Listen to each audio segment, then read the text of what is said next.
అందరికి నమస్కారం. మీడియా సోదరులకి నమస్కారాలు. గత ప్రభుత్వ హయాంలో మైనార్టీల యొక్క సంక్షేమం, అభివృద్ధి కుంటుపడి ప్రభుత్వపరమైన సహకారం అందక ఇబ్బంది పడ్డారో వాటి నుండి మైనార్టీ వర్గాల్ని అన్ని రంగాలలో ముందుకు తీసుకెళ్లేందుకు ఈనాడు చంద్రబాబు నాయుడు గారి ప్రభుత్వం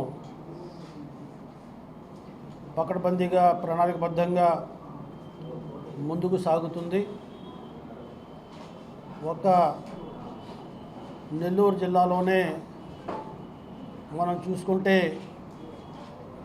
ఏదైతే మైనార్టీస్ ఫైనాన్స్ కార్పొరేషన్ ఉందో దాన్ని పూర్తిగా నిర్వీర్యం చేశారు. ఆనాడు చంద్రబాబు నాయుడు గారు ముఖ్యమంత్రిగా ఉన్నప్పుడు 2014 నుండి 2019 వరకు సుమారుగా 3,000 మంది లబ్ధిదారులకి 50,000 నుండి 2 లక్షల రూపాయల వరకు సబ్సిడీతో కూడుకున్న రుణాలు ప్రభుత్వ పరంగా, బ్యాంకు పరంగా చూసుకుంటే 29 కోట్ల రూపాయలు సహకారం అందించాం. కానీ గత 5 సంవత్సరాల్లో మైనార్టీస్ ఫైనాన్స్ కార్పొరేషన్ని పూర్తిగా నిర్వీర్యం చేయడం జరిగింది. కేవలం వైఎస్ఆర్ చేయూత కార్యక్రమం, అది కూడా వారు ఆన్లైన్లో అందించిన కార్యక్రమం, ఆ కార్యక్రమం ద్వారా మైనార్టీలు ఎవరైతే లబ్ధి పొందారో అది మాత్రమే ఫైనాన్స్ కార్పొరేషన్ ద్వారా అందించినట్టుగా చూపెట్టారు తప్ప మరొకటి ఈ ఫైనాన్స్ కార్పొరేషన్ ద్వారా చేయలేదు. కానీ ఈనాడు మళ్ళీ ఈ ఫైనాన్స్ కార్పొరేషన్ని ఆర్థికంగా బలోపేతం చేసి మరి ఎవరైతే మైనార్టీ వర్గాల్లో చిన్న చితక వ్యాపారం చేసుకుంటుంటారో, పరిశ్రమలు చేసుకుంటుంటారో, కుటీర పరిశ్రమలు పెట్టుకుంటుంటారో వాళ్ళందరికీ కూడా సహకారం ఇవ్వాలనే ఉద్దేశంతో ఈనాడు ప్రభుత్వం కొత్త వరవడిలో మరి కొత్త స్కీములు ప్రవేశపెట్టడానికి ఆలోచన చేస్తుంది. దాని ప్రకారం కూడా నిధులు కేటాయించడం జరుగుతుందనే విషయాన్ని కూడా సందర్భంగా గమనించాలి. గత 5 సంవత్సరాలుగా వక్ఫ్ బోర్డు నిర్వీర్యం అయిపోయింది. వక్ఫ్ బోర్డును కూడా, పాలక వర్గాన్ని కూడా నియమించుకోలేని దుస్థితిలో ఆనాటి ప్రభుత్వం ఉంది. ఆ భూముల్ని ఎన్ఓసీలు ఇచ్చి వక్ఫ్ భూముల్ని ఆక్రమించుకున్నారు. అదే రకంగా వక్ఫ్ బోర్డు నిధుల్ని మరి వాళ్ళ సొంతానికి ఉపయోగించుకున్నారు. ఈనాడు వక్ఫ్ బోర్డుని పూర్తిగా క్రమబద్ధీకరించి వక్ఫ్ ఆస్తుల యొక్క పరిరక్షించే బాధ్యత ఈనాడు అజీజ్ గారు తీసుకుంటారు. ఆ రకంగా వక్ఫ్ ఆస్తుల్ని ఏవైతే 60,000 ఎకరాలు వక్ఫ్ ఆస్తులు ఉన్నాయో ఈనాడు ఈ జిల్లాలో 2,383 ఎకరాలు ఉన్నాయి. అందులో కేవలం 600 ఎకరాలు మాత్రమే వివిధ సంస్థల చేతులు ఉన్నాయి. మిగతా ఆక్రమణ గురి అని వాటిని కూడా రప్పించే ప్రయత్నం మనం చేసే విధానం ఉంటుందనే విషయాన్ని కూడా ఈ సందర్భంగా గమనించాలి. అంతేకాకుండా చంద్రబాబు నాయుడు ప్రభుత్వ హయాంలో ఈ జిల్లాలో, నెల్లూరు జిల్లాలో 8 షాదీఖానాలు నిర్మించాం. అది చక్కగా ఉపయోగపడుతుంది. కానీ 5 సంవత్సరాలు వైఎస్ఆర్సీపీ ప్రభుత్వంలో ఒక షాదీఖానా కూడా మరి నిర్మించలేదు. కేవలం ప్రతిపాదన వరకే ఉండిపోయిందన్న విషయాన్ని ఈ సందర్భంగా మనవి చేస్తున్నాను. ముఖ్యంగా విద్యా వ్యాప్తి కోసం మరి ఆనాడు చంద్రబాబు నాయుడు గారు 12 గురుకుల పాఠశాలలు, రెసిడెంట్ స్కూల్స్ని స్థాపించాలని నిర్ణయించినప్పుడు నెల్లూరులో మరి బాయ్స్ కోసం, బాలుర కోసం రెసిడెంట్ స్కూల్ని ఏర్పాటు చేశాం. అది అద్దె భవనంలో ఉంటుందని చెప్పి 2015-16లోనే చంద్రబాబు నాయుడు గారు ఒక స్థలాన్ని, ఎక్కడైతే కొత్తూరు, అంబాపురం దగ్గర కొత్తూరులో ఉన్న స్థలాన్ని 10-11 ఎకరాల స్థలాన్ని ఆ బాలుర పాఠశాల కోసం ఇస్తే మరి గత అనిల్ యాదవ్ గారి కుటుంబ సభ్యుడు జల్లా రమేష్ అన్న అతను అది మా ఆస్తి అని చెప్పి ఆ రెసిడెంట్ స్కూల్ కట్టకుండా అడ్డుకొని హైకోర్టులో స్టే తీసుకొచ్చిన విషయాన్ని కూడా ఈ సందర్భంగా మనం గుర్తుంచుకోవాల్సిన అవసరం ఉంది.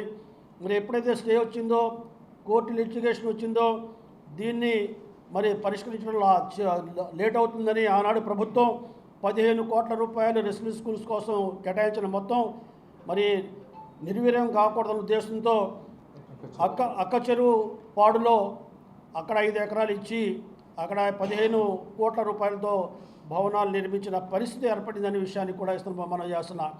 అంటే ఈనాడు తెలుగుదేశం ప్రభుత్వం విద్యా వ్యాప్తి కోసం ప్రాధాన్యత ఇస్తుంది. మైనార్టీల్లో విద్యా వ్యాప్తి కోసం కృషి చేస్తుంది. ఇక్కడ సుమారుగా 69 Urdu primary, Urdu upper primary schools ఉన్నాయి. అదే రకంగా 290 ఉర్దూ టీచర్లు కూడా ఉన్నారు. కొన్ని చోట్ల మరి ఈ టీచర్ల స్ట్రెంగ్త్ కూడా తగిన చోట్ల కూడా ఈనాడు ప్రత్యేక శ్రద్ధ వహిస్తాం. అంతేకాకుండా ఉర్దూ మీడియం హై స్కూల్ కూడా రాబోయే రోజుల్లో ప్రతిపాదనలు పెట్టి చంద్రబాబు నాయుడు ప్రతిపాదనలు పెట్టి ఇక్కడ హై స్కూల్ కూడా ఏర్పాటు చేయడానికి అది ప్రయత్నం చేసే, అంటే మహిళల కోసం, బాలికల కోసం హై స్కూల్ ఏర్పాటు చేసే ప్రతిపాదన కూడా మేము ముందుకు తీసుకుపోతామని ఈ సందర్భంగా మనవి చేస్తున్నాం. షరీఫ్ భాయ్ గారు ఆయనకి రాష్ట్ర సలహాదారులుగా చంద్రబాబు గారు నియమించడం, ఆయన తొలి ప్రయాణం నెల్లూరుకి రావడం ఎంతో సంతోషం. ఆయనకి ప్రత్యేక ధన్యవాదాలు తెలియజేస్తున్నాం. మరి ఈరోజు తెలుగుదేశం పార్టీ కావచ్చు, కూటమి ప్రభుత్వం కావచ్చు, ప్రస్తుత పరిస్థితి అందరికీ తెలుసు. గత ప్రభుత్వం ఈ రాష్ట్రాన్ని ఆర్థిక సంక్షోభంలో తీసుకొచ్చేసింది. రాజధాని లేని రాజ్యం. ఈరోజు ప్రతి దగ్గర ఒక పాజిటివ్ వైబ్స్ వస్తున్నాయి. రాజధానికి మనకు ఒక రాజధాని ఉంది, రాజధాని తయారవుతుంది అని ఈరోజు నమ్మకం కలిగించగలిగాం చంద్రబాబు నాయుడు గారి యొక్క నాయకత్వంలో. అదేవిధంగా మైనారిటీస్ తీసుకుంటే ముస్లిమ్స్ కావచ్చు, క్రైస్తవులు కావచ్చు, జైన్స్ కావచ్చు, వీళ్ళందరినీ ప్రోత్సహించే ప్రయోగాలు చేసే వ్యక్తి ఎవరైనా ఉన్నారంటే అది చంద్రబాబు నాయుడు. ఆర్థికంగా వాళ్ళని బలపరుస్తూ, విద్యలో నైపుణ్యంలో కానీ వీళ్ళని ముందుకు తీసుకెళ్లాలనే ఒక దృఢ సంకల్పం ఉండే వ్యక్తి చంద్రబాబు నాయుడు. అందులో భాగంగానే ఈరోజు మైనార్టీలకు సంబంధించిన ఫైనాన్స్ కార్పొరేషన్ కావచ్చు, అలాగనే ఇప్పుడు నాకు ఇచ్చిన చైర్మన్ ఏదైతే బోర్డు ఉందో, ఇవన్నీ గతంలో చూస్తే వక్ఫ్ బోర్డు 6 సంవత్సరాల నుంచి వక్ఫ్ బోర్డే లేదు. ఏదైతే అడ్హాక్ బోర్డు అధికారులతో నడుపుతారో అది ఉత్త రన్నింగ్ ఆఫ్ ది ఆఫీస్ మాత్రమే, అడ్మినిస్ట్రేషన్ రన్ చేయడానికే, నిర్ణయాలు తీసుకోవడానికి లేదు. ఈరోజు 67,000 ఎకరాలు రికార్డ్స్ పరంగా మన భూములు ఉంటే అందులో 37,000 ఎకరాలు అన్యాక్రాంతమై, ఇప్పుడు మిగిలి ఉండే 30,000 ఎకరాల్లో ప్రభుత్వ అవసరాల నిమిత్తం కొన్ని 2,000 ఎకరాలు ఏదో తీసుకొని ఉన్నారు. బ్యాలెన్స్ 27,500 ఎకరాలు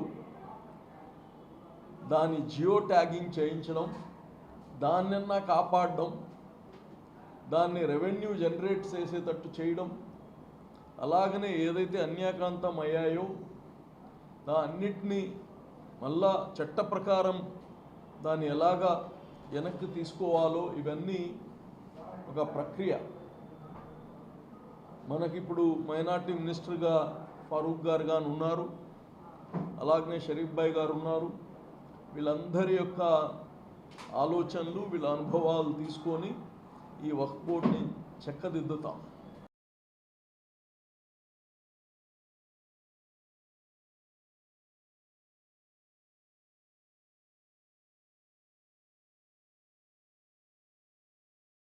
మరెన్నో వీడియోల కోసం మా ఛానల్ ని సబ్స్క్రైబ్ చేసుకుని పక్కనే ఉన్న బెల్ ఐకాన్ ని క్లిక్ చేసి యాక్టివేట్ చేసుకోండి.